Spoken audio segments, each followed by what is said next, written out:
hian in HMCF in Praise and Worship Program kan mang chandona he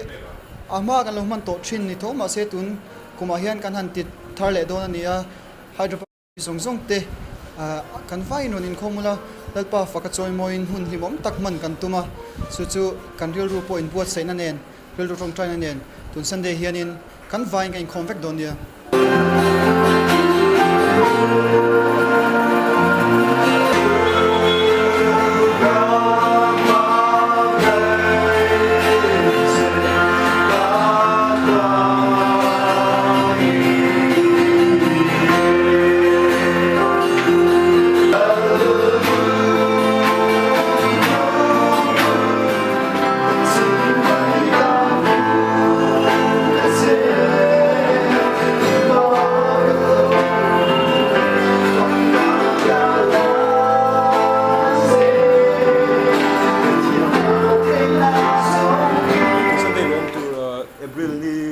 Pasari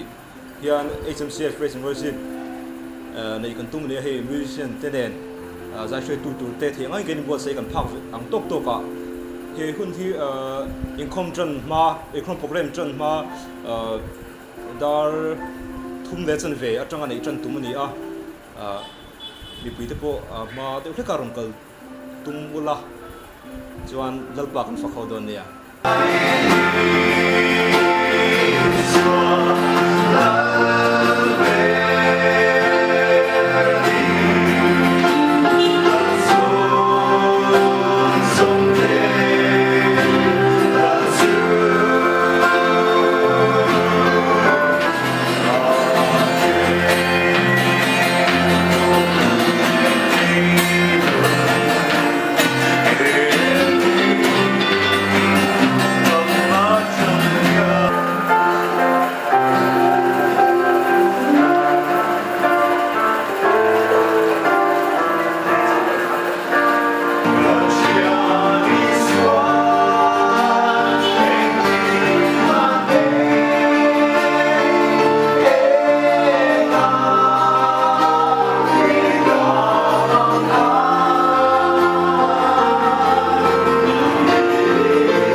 Không